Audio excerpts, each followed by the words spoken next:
নজর রাখবো পরবর্তী সংবাদে। রাতোয়ার দিকে নজর রাখবো, সেখানে বিস্ফোরণ এবং বিস্ফোরণের ঘটনায় ইতিমধ্যে 3 অভিযুক্ত গ্রেপ্তার। বোমা বিস্ফোরণের মতন অভিযোগ উঠে এসেছিল রাতোয়া থেকে, সেখানে ইতিমধ্যে 3 অভিযুক্তকে গ্রেপ্তার করে রাতোয়া থানার পুলিশ। কি বক্তব্য উঠে আসছে সংশ্লিষ্টের এই বিস্ফোরণের ঘটনায়, শুনুন। গ্রেপ্তার করেছে, ওর বাড়ি তো ওখান থেকে 500 মিটার দূর। যাদেরকে গ্রেপ্তার করেছে কাহারি 600 মিটার দূর, কাহারি 700 মিটার দূর। 3 জনের। পুলিশ কেন ধরলো ওরাকে এটা আমি বলতে পারছি না। আর ধরবে কেন? কোন দলের বুথ প্রেসিডেন্ট? টিএমসি। কি নাম? আব্দুল কাসিম। আচ্ছা, আর কাকে কাকে ধরেছে? জাকির। এরা কি বোমা মজুত করে রেখেছিল? না, এরাকে কেন ধরলো ওটাই বলতে পারছি না। কেন ধরবে? ও তো আমার বুথ প্রেসিডেন্ট।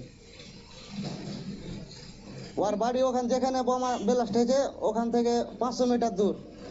জাকিরের বাড়ি 700 মিটার দূর, আর নজরুলের বাড়ি 800-900 মিটার দূর। এরকম হবে, ওদেরকে কেন ধরবে? তাহলে বোমাটা ওখানে কারা মজুত করলো? কারা করলো কেমন করে বলবো? পূর্বের কি কোনো গন্ডগোল ছিল ওই পরিবারের সঙ্গে বা কারোর সঙ্গে? না, কোনো গন্ডগোল ছিল না। কটি বোমা উদ্ধার হয়েছে গতকাল? কাল বিস্ফোরণ হয়েছে একটাই বোমা ফেটেছে।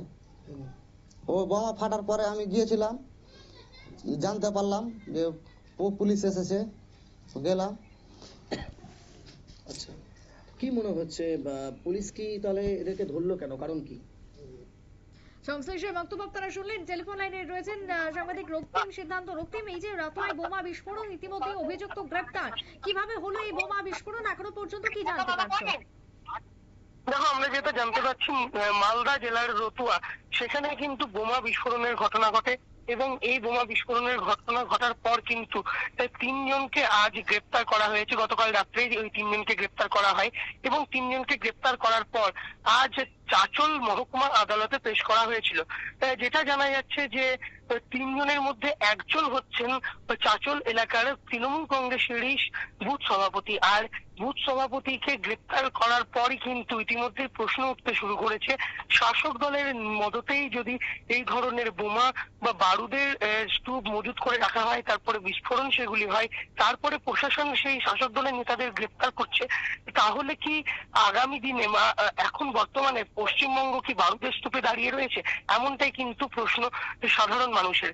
পাশাপাশি ওই এলাকার যারা বাসিন্দা রয়েছে তারা কিন্তু স্থানীয় পুলিশের কাছে আবেদন জানাচ্ছেন এবং তাদের উপর আস্থা বা ভরসা রেখেছেন ঘটনার সঠিক তদন্ত হওয়ার জন্য।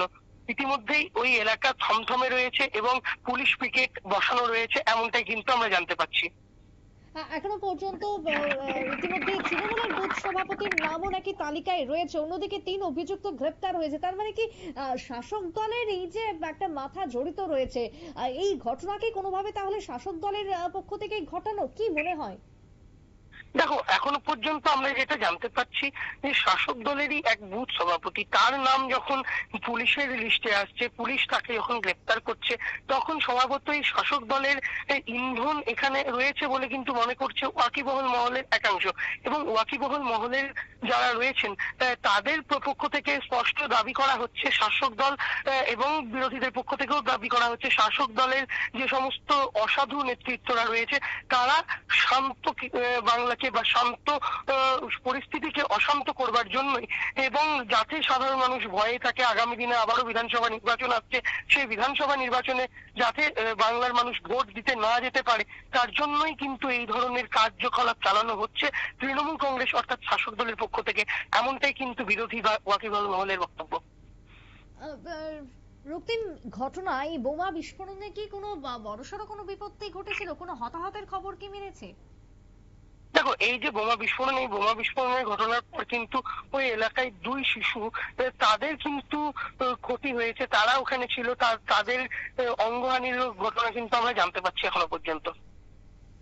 ধন্যবাদ তোমায়। অর্থাৎ ইতিমধ্যে বিস্ফোরণের ঘটনা, সেখানে 3 অভিযুক্ত গ্রেপ্তার, অন্যদিকে তৃণমূলের বুথ সভাপতি তালিকায় রয়েছে অভিযুক্ত হিসেবে। তাহলে কি শাসক দলেরই কোনো বড়সড় ইন্ধন, এবং যার ফলে এই বড়সড় বিস্ফোরণ ঘটে গেল? এমনই বেশ কিছু প্রশ্ন উঠে আসছে পশ্চিমবঙ্গের মালদা জেলার রতুয়া থেকে। ছোট্ট একটা বিরতির পর ফিরে আসছি, সঙ্গে থাকুন।